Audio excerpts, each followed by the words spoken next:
next subdivision. We're about a year and a half, if not 2 years ahead of schedule from what we had anticipated originally. We've built really great relationships with two builders for Fieldstone Family Homes and Johnson Ryland Builders. And that is with the marketing that they have done for the lots, and they've been on the Parade of Homes for last fall and for this spring, and that is what has driven a lot of traction and traffic to the development. And they have really been, like I said, really great partners, which we really wouldn't be in the position that we are without them. And they kind of wish that they had more lots right now to be selling, because they just wrapped up the spring Parade of Homes at the end of April, and they have buyers, but we have no lots. So that is why we're here tonight, to start the process so that we can hopefully break ground in the fall. And so with that, Chairperson Johnson, if you would like to open the public hearing, that would be great, and then I'll be able to answer any questions after it's closed. Thank you, Laura. The public hearing is now officially open. Would anybody like to comment or speak? Would anyone like to comment at the public hearing? Third call for input on the public hearing for the preliminary plat and PUD Hardwood Estates third subdivision. Hearing none, the public hearing is closed. We move to item number 7, discussion, and the first item is on the preliminary plat and PUD. Commission, questions, comments for Laura? And Amy is also a member of the EDA who has been working with this team.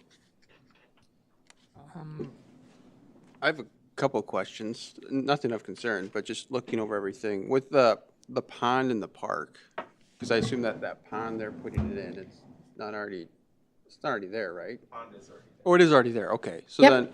and then as the park as well, does that fall under the city's responsibility in terms of upkeep?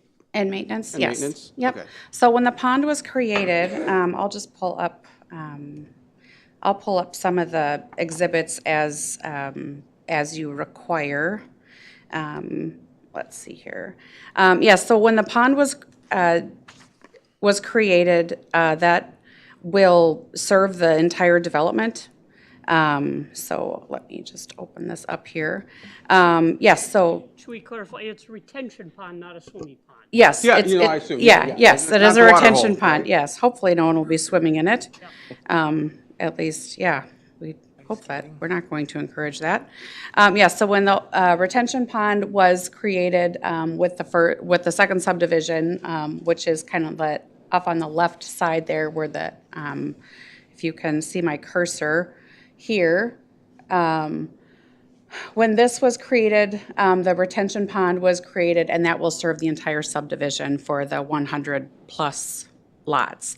It just made sense to do it at the same time when the grading was done, because it had to be created in order to serve the 29 lots that were created, so we just did it at the same time.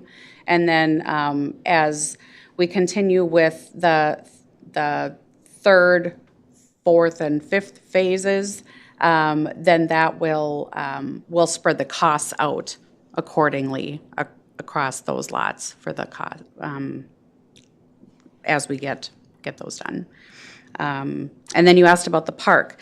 So the park, yes, that will be completed in the last phase of the project, and it will be a public park. It will be a city park, and the EDA will be. That was also we were speaking with Commissioner Nobach about this before the meeting had started as well. He had some questions about the park dedication, so I'll just address that now. Typically, when there is a subdivision created, 10% of the entire subdivision for the residential property needs to be dedicated for park. And if a park area is not created, then it has to be given in, it has to be, there's a formula that is in your packet, and that then has to be given in land or in cash instead as a park dedication fee. So that's what happens in a commercial development, because obviously in the industrial park, we don't put a playground in the industrial park. So a cash park dedication fee is given instead. So in this case, the park, I believe, is 2.55. Is that what we said it was? 2.55 acres is dedicated where it really should be 4.1 acres of a park. So the EDA will have to give a little bit of cash either toward the park, whether it's for equipment or trees or whatnot, or it could just be given directly to the park department. They can then make their decision as to how they want that to be utilized. Okay. I do have a question on Yes. the townhome part here. Yes. I remember hearing or reading something where you gave up like the first 2 lots in the second phase Yes, to make those, they were townhomes, but now they're single dwellings. that's And correct. that seems to be what the general consensus is, everybody wants a single dwelling. Yes. I drove around there, looked at that, there still aren't really any townhomes between 1 and 6, right, going up. That is correct. So right now, if you were to look at the exhibit that's up on the screen, right now, 21 and 22, there is one set of twin homes going up right now. Yep. One side is committed to, so number 22 is actually, there are buyers for that side of it. And then Johnson Ryland is the builder on this, and they are the one on lot 21 is going to be a model, like a show model. Okay. And then they are the ones that will be entering, we'll be bringing to our EDA board, hopefully, to enter into agreement with them where they will be entering into an agreement to purchase lots 1 through 6 to then create 3 more sets of twin homes to build once they find buyers. Yep, okay. So, and what that is, and we did the same kind of thing with Fieldstone family homes for these lots here that I'm marking with my cursor, so lots 27 through 23 here. We did an agreement with them too, where they bought 2 lots, put up 2 models, and then as they sold one, then they bought another lot. And then once they sold one, then they bought another lot. So we're going to do the same type of agreement with the approval of our EDA with the twin home lots. Okay. So, but they just haven't really been, we really, from our advisors, we talked with realtors, we talked with other people kind of in the real estate market before we kind of started with this project to say, hey, what kind of unit mix should we go with? Before we designed this, and we talked with our engineers to design this, and they said, townhomes, townhomes, townhomes. That is what's going to kick off this development. Those are the people that have the money. They want to downsize. That's what's going to do it, and that's what we're sitting on. That's what's left. So that's why in our original PUD, we had twin homes all along this bottom part. So in our second phase, we had them all along here. We had them peppered along this route and along here. I mean, we had them everywhere, and we took them out. So, and it might change when we get done with our third subdivision. Maybe people be like, no, we want them back. So that's why we're doing this in chunks, so that we can, we're not doing all 100 lots at one time. We're designing it to do it in smaller phases to reduce our risk, and also so that we can build what the market is demanding. So We're trying to be smart about it. So do you have any in the twin home or townhome on that number 1 through 6? Is there, I know you've got one built on 22. Is there nothing going on with 1 through 6 as far as interest in townhome coming? Well, so in the phase that's currently under construction, that's what we're hoping, once they get their model done, is that once people are able to tour it, that will spark that Okay. demand. Because they said no matter what kind of marketing we're doing in Cannon Falls, people somehow won't drive 15 minutes to Dundas and Northfield to tour. So that's why they've decided to pump the money into finishing it, because they were just gonna leave it white, just leave it as finished drywall and blank canvas, basically, so that if they had a buyer, then they could just finish it as they, customize it as they wanted. But no matter what they do, they can't get people to drive over and tour it. So they are choosing to put the money in to finish it, and use it as a model so that they'll hopefully sell those other 6. I'm just going to throw this out. Yeah, From what I'm hearing, it's single-family dwellings that you're looking for. yes. I know these lots 1 through 6 aren't it, but wouldn't it make more sense, just me, you got 22 being built as a model, but you got somebody buying it already, right? Somebody's bought 1/2 of that Yes, coming in. Okay, so you still have to have a model, but I'm thinking if the interest is in single-family dwellings and everybody's looking to, like you said, you could sell the lots right now if you had the homes, why couldn't you change those and then move maybe the townhomes like over to 13, 14, 15, 16 of phase 3, phase 4 for future? I'm throwing that out just because to see if that's an option so that we could get this phase 1 or whatever done yep. and then moved into it. And then if there is townhome interest, then you could build them there. And what I will say to that is that both builders that we're currently working with both have a model that, if you want to consider them or call them detached twin homes, some call them villas, some call them patio homes, whatever, where they have a model that would fit on these smaller, narrower lots. Okay. So we do have a plan B if the twin home lots don't sell as attached twin homes with a shared wall. We do have a backup plan, but we wanted to try to stick with our original plan first, so that we don't just have one set of twin homes Yep. randomly in this development. So we want to try to stick with this, but we do have a backup plan. Okay. But very, very good suggestion, so. I guess I have one comment, and I kind of addressed it with John already. Let's make sure the plans we're running here through WHKS that, like, they go through whatever city standards we have right now. I think an example is just fire hydrants and stuff like that. I think we got a couple floating around there. It'd just be nice to standardize them and make sure we're using what our, Public Works uses or fire department, stuff like that. So that'd be my only ask, if we could make sure that these plans get approved appropriately for what Yep. those units use. Okay. Have you heard otherwise? I did hear something about, maybe you know more about it, actually. Yeah, the actually, fire hydrants and it stuff. did come up. We were just talking about this in a department head meeting last week, and the fire chief was sharing some news that they're tagging all of the fire hydrants in the community, and they're finding that there's like 6 different sizes and varieties of fire hydrants, and they're trying to, as we develop, like, find a standard one. And I think you have a relationship with somebody on the fire department, so this might not fit within the one that they want as a standard, so I will make sure that's communicated. But Okay. in terms of what's in that plan, the spec plan does not impact what we're talking about here today. Okay. The development of the preliminary plat is outlining, the main function of this decision is outlining where those things are going to go.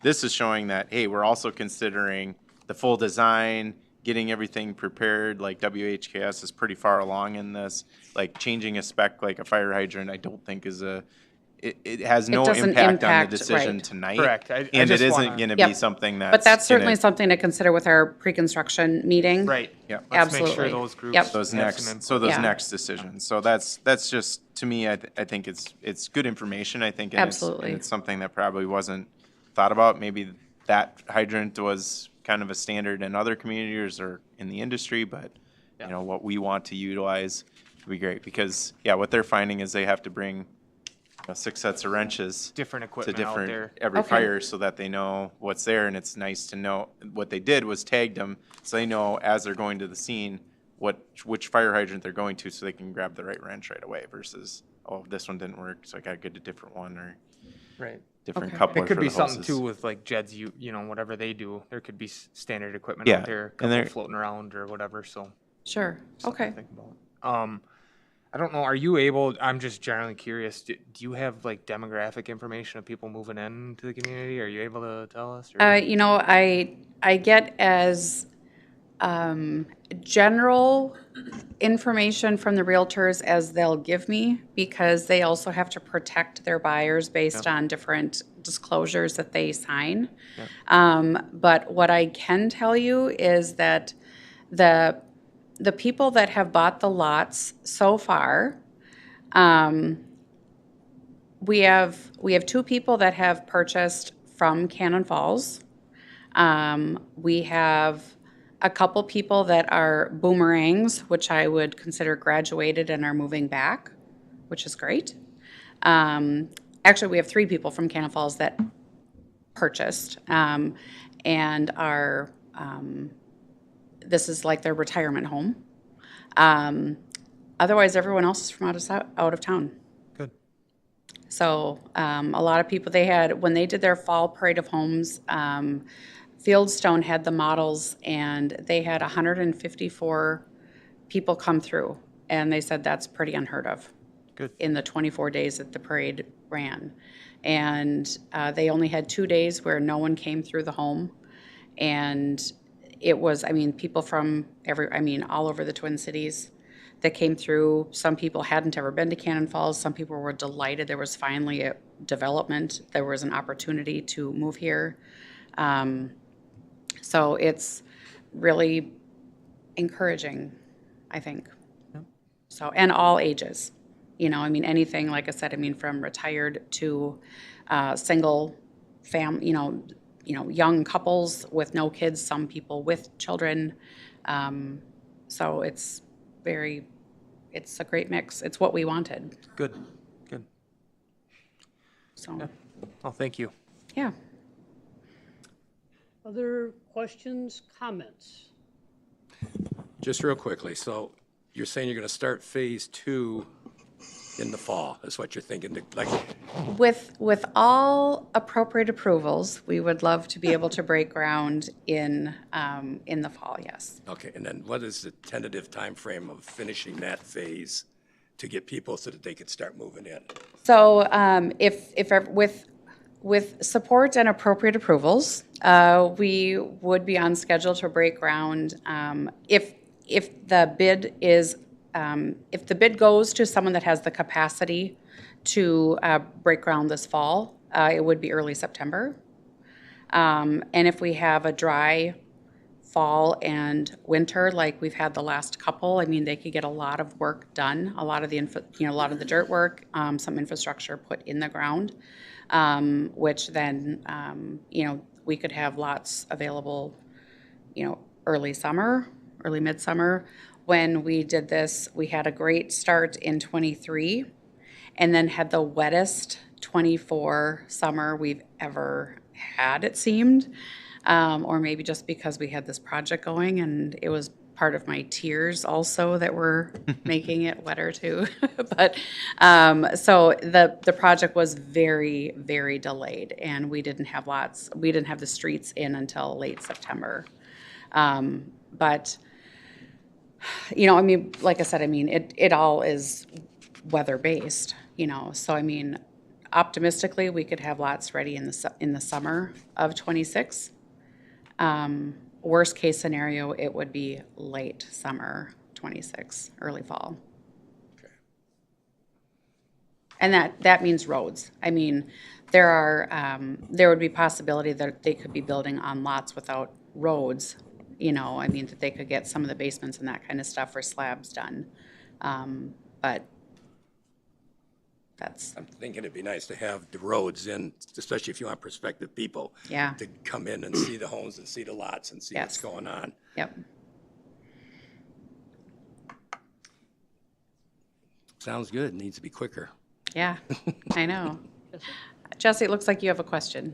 Yep. Are there any slabs in the new? Yes, so that is another great question. Let me pull up one of the, here, I think this is the correct. Let me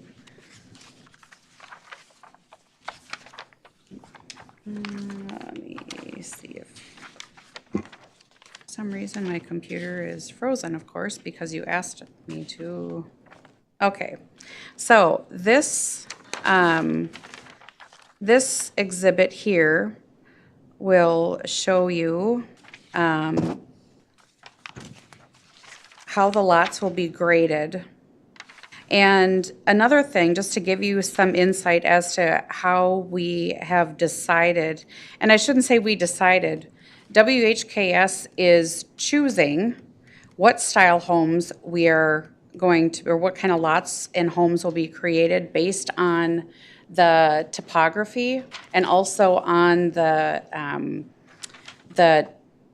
is geology the right term, I guess you could say, to reduce the amount of grading or rock excavation. So it's going to, and to reduce the amount of cost also. So all of the lots, with the exception of the ones that back up to the holding pond. Oh, look what I did. So the lots that back up to the holding pond, we've got 1, 2, 3 lookouts and then 2 walkouts. Otherwise, everything else is going to be a rambler. So with a rambler, they can either be slab on grade or they can have a full basement. Okay, so again, that opens it up to, they can be zero entry. So it could be a retirement home. It could be, but I mean, and I shouldn't even say that it could be a retirement home. It could be a, you know, I would say that, you know, someone my age even, building a slab home accommodates my mother being able to visit, you know, and I think that that is really something that people who have parents in that baby boomer age, you know, aging parents, or even grandparents, great-grandparents, whatever, people are building their homes in order to accommodate their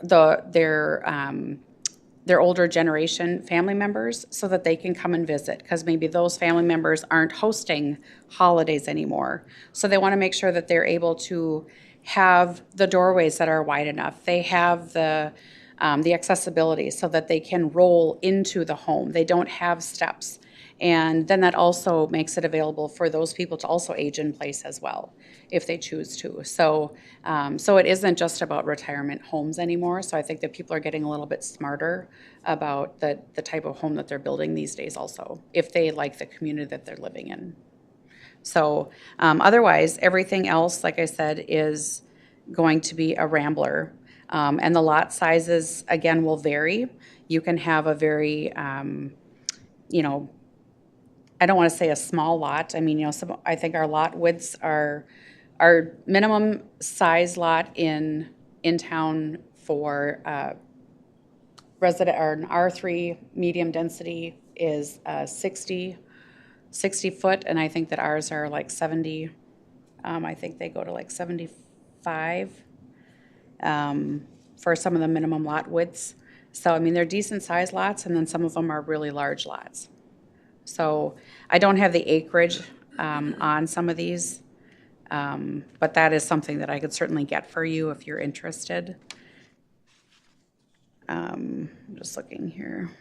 Yeah, that one. Yeah, this one shows the, Has your total. Excuse me. That one has your total square footage and your buildable square footage on yep, that. here it is. Yeah, so it doesn't want- break it down by acreage, but if you're good at math, you could Yeah, calculate just have it. to divide that number by whatever 42,650 or whatever. How many Yeah, square so- feet per acre? Is that right? It's close, yeah. Oh. Yeah, I think so. My So, yeah, father, my farmer father would be proud of me.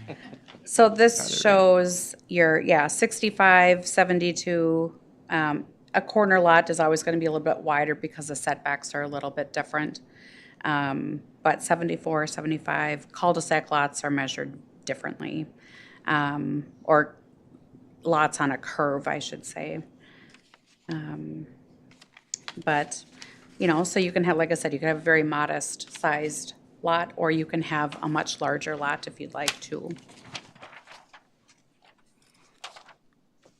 So, and with this development too, with our first phase that we did obviously have a discussion with MnDOT, and they did say that we had to have a right turn lane put in on Highway 19. But for the first and second phase that we're doing, we didn't have to have a second outlet going out to like County 24, but for any third plus, we will have to do that. So we don't have to do that second roadway going out yet, which is kind of nice that they can have that access for construction coming off, that it won't disturb or wreck 72nd Avenue Way, Maple Court, or Maple Lane. So they'll be able to kind of come in off of 24 and come through the field and kind of create their own construction road. Yep. What other questions can I answer? So the intent is that you're not going to pave to 24, Not in this Initially. phase, not in this phase, no. and you're going to have them put something down so they can drive on it construction-wise? Or did I misunderstand? Let me go back here. Yes, potentially they could put a temporary Gravel in road. to have access if Okay. they needed to access the other parts of that easterly part of the phase. Yeah, We have talked about that. That's a possibility, because I think they've already secured the access point from the county off of 24. Is that correct, Laura? I can't confirm that. Okay.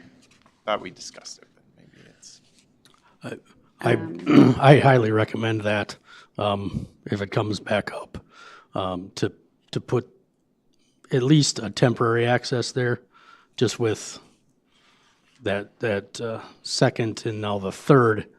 I know what it's like to live in a construction zone as houses are getting put up, and that was with far fewer houses in the place where I'm at. But it gets busy, right, to try to live there and to have umpteen trucks and backhoes, and so if they can stage at least off on that road going to 24, that would be a good idea. Okay. And that could certainly be something we can talk with construction in our pre-con meeting, or before, obviously. Yeah, so right now, it would just be where the heavy dotted black line here is just where the subdivision would end, and it would just be stubbed. So kind of like right now, 72nd Avenue Way just kind of stubs right to the tree line, because that's the end of city limits as well.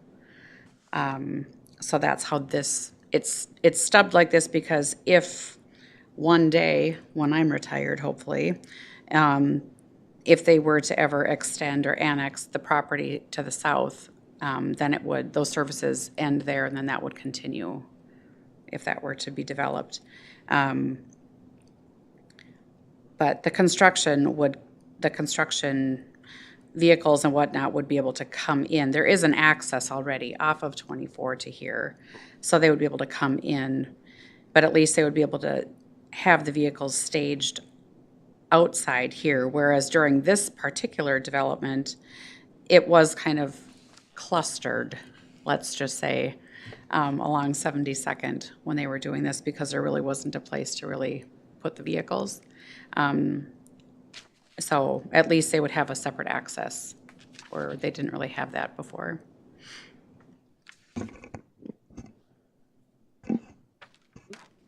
Isaac, Yeah, I question? guess another question might be, in terms of, and this might not relate to what we're talking about tonight necessarily, but in terms of landscaping, aside from laying sod, I assume you guys are putting in trees as well? Or is that not? We haven't put in any trees. Okay. If there's any trees along 72nd Avenue Way, that would be done by the builder or the homeowners already. Okay. So, yeah, the EDA hasn't, that's not included in the lot cost at all. Doing the seeding, that is part of the erosion control, so that's part of the requirement of us as the developer. Sure. And also as part of our, the MPCA requirement, we have to put down some type of erosion control. So And I know that last year, like, it got done very late in the season, so we were even hoping that it would hold, that it was gonna get in before the frost. So we were hoping it was going to come back. But then, again, there was so much construction that happened right away early this spring that a lot of it got dug up, too. Yeah. So is this phase two going to be the same way where the lots are for sale and then they'll build the house on the lot, or are they going to pre-build some homes to sell? It depends. It depends on, so Fieldstone Family Homes, they have purchased lots and built models. Johnson Ryland hasn't purchased and built models other than for this one half of that, the townhome. They usually have a buyer first and then they build, because they build custom homes. Fieldstone, they will, with their parade of homes that they did, they will what's it, like first right of refusal, so like they will do a contract on a lot when they kind of have a buyer with intent, but maybe hasn't decided on a model of what they want on, or, what style home they want on it, but they know that they want to buy. So Fieldstone will buy the lot, and then once that homeowner has decided what they want, then they'll close with Fieldstone, and then they'll deed it they'll turn it over to the homeowner at some point when it's done. And EDA is basically selling the lots. Yep. And a private individual could buy one and contract whatever builder they would like. So we're not working exclusively with just Yeah. these two developers. These lots are Yep. open to anybody, any developer, any builder, any family person to Exactly. purchase and then build accordingly. Whatever they want to, Yes. Well, within reason, there are covenants on it. as their covenants. Like, if an independent does buy it, they got to get a house going on it fairly Yes, soon. we do have covenants recorded with the subdivision. We don't have extreme, it's not extreme where, you have to pick from this palette of paint. You have to have a percentage of the home with rock or 3-stall garage or anything. We basically wanted to make sure that the home was stick-built. It wasn't brought in on a truck, wheels knocked off and set down, because we wanted it to, make sure that like there was a, that it was going to increase the tax base to a certain extent. We do have a minimum square footage. It has to meet our minimum square footage building requirements based on the style of home. If it's a Rambler, it has to be minimum square footage of this. If it is a 2-story, it has to meet square footage of this. So there are certain things like that, but I think it's a page. It's not a Bible worth of requirements. So if you know of anybody who's interested, Yep. And I'm the contact person of anyone, if anyone has any questions. But like I said, we've built really good relationships with these two particular builders. And I just kind of threw it out I used the Rochester Builders Association, to kind of start just, hey, we have this development. Does anyone want to come and build? And to some people, we're out of their area, where they would want to come and build, and we happen to find two really great partners that they've had good success. So, but yeah, we're open for business. other questions, comments? And thank you very much. Yes, absolutely. So with that, I guess I would look for a recommendation. So we could move this forward to council, so we could stay on our schedule. Second But to last page has a copy of the resolution.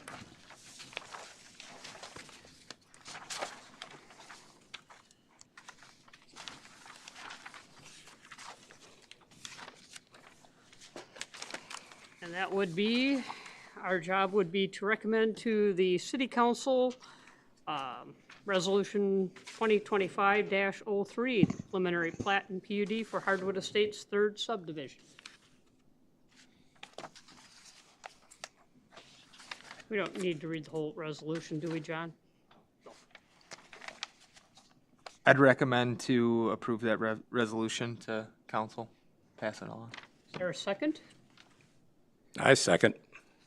It's moved and seconded to forward our recommendation to approve the resolution 2025-03. Any further discussion? All in favor, say aye. Aye. Opposed, nay. So moved. Wonderful, thank you. Appreciate your support. Get those new people in here. I'm working on it. We're not done yet, so don't One, up your stuff. We're moving on to the next item is item B. It is also a discussion point, joint meeting with TRAC. John? yes, thank you, Planning Commission and Chair. This is actually just give you some information so that the one right before that resolution has a draft schedule. So you probably heard, we have been working with a developer for an annexation of 250 acres, a little bit over, and near the industrial park in the city. They're currently under the process of an AUAR study right now, looking at the use of a light industrial or technology park, likely to be potentially a data center. I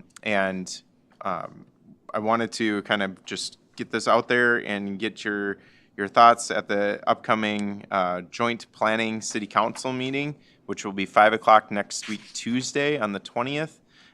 So that we have kind of the opportunity to just prepare ourselves for what needs to be done. We're not necessarily going over any of the proposals about what's happening with TRACT and what the land use plans are, what the development agreement would look like, but just preparing ourselves for this is a big thing. We just want to know where are the main points of contact in which decisions have to be made. So that's kind of why I left you with this draft agreement, so you can look that over, and if there's parts in there you want to have some input and say, hey, we just want to make sure we build in enough time to do this, that we want to know that, because there are some timelines with TRACT and their purchase and annexation of the land that they just want to be prepared for to meet within their schedules. If not, the earlier we know that, the better we can adopt and evolve with those schedules. So that's just all I ask of you to look at that and consider for that meeting next week to come with those comments to be prepared, because the last thing I want to do is leave you and or any council in a position where you feel, well, we have not had adequate time to discuss or see information in which you're making a decision. So if we can build that in to our plans and schedules, I think it better prepares us and make sure that we're delivering you information is getting in your hands in a timely fashion, so that those you feel you have the information you need to make a decision.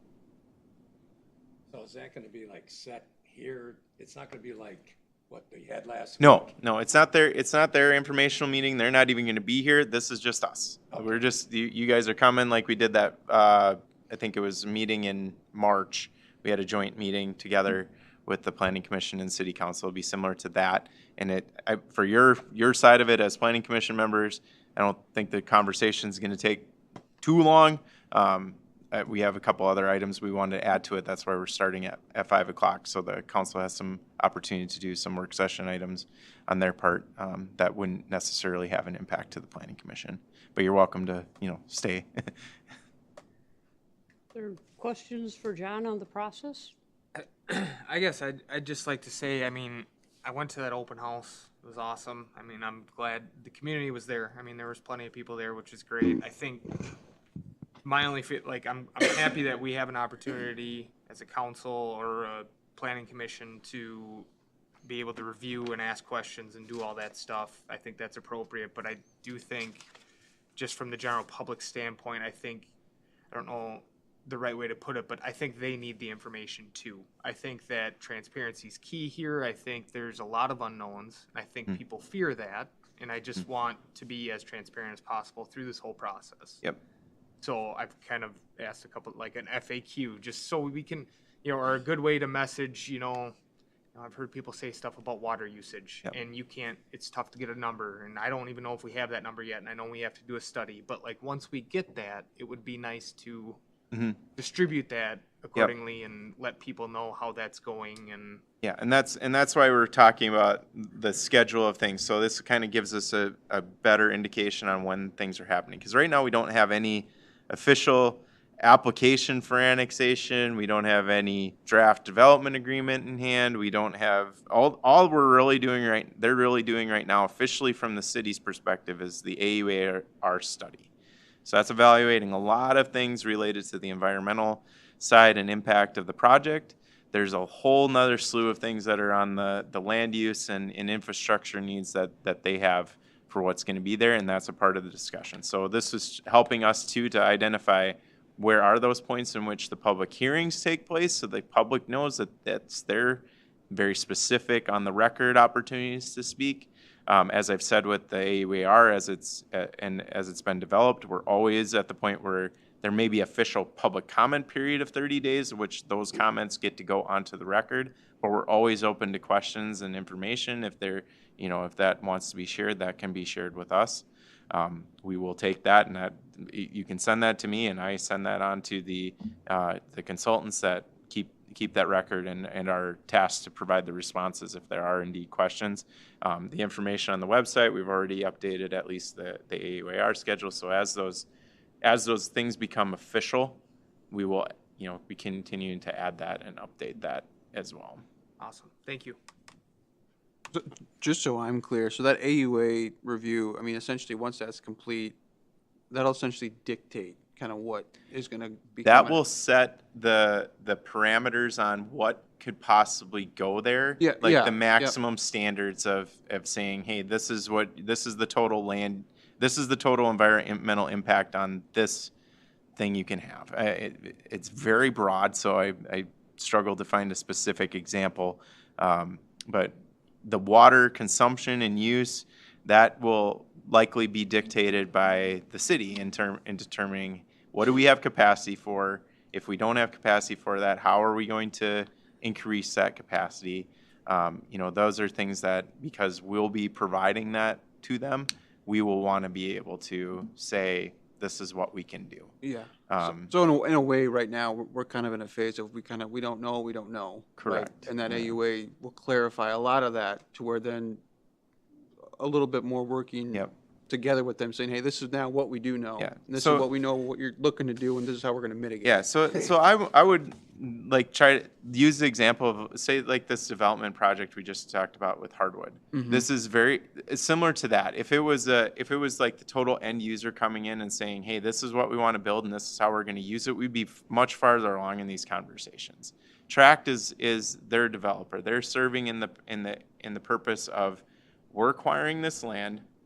We're going to the city and the jurisdictions in which have the decision-making authority, the state with the AUAR process and all that.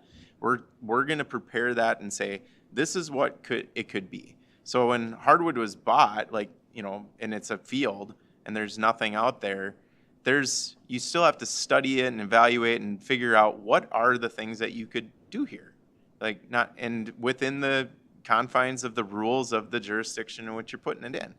So that's a big part of what we're trying to determine and say, hey, this is what it can be. And hopefully, by the end of it, we've said, hey, this is what we're comfortable with as a community and what we're willing to allot and allocate, because it's going to be significant resources, but it's a significant impact to our community in terms of investment and jobs and tax revenue and other things like that. But we also don't want to lose control of, we have to give everything away just to make this happen. I don't think that's a good thing for our community. So that's why I just want to be clear of, hey, this is our process. We know where the decisions are made. We know we have adequate time to evaluate those decisions, so you don't feel, the last thing I want is by the end of this, somebody's up here saying, man, I feel really rushed in this. I don't know what I should do because I need more time. And so we have the luxury right now of planning out that time. So I'm trying to get us prepared for that, so that in the end, when we're all done and Tract's all done, they can go and get prepared the lot for their development, that it's attractive to some sort of end user that's going to have a long-term end user or end users that are going to have a long-term success in our community with this project. And it's a benefit to all. Other questions? Yeah, Laura?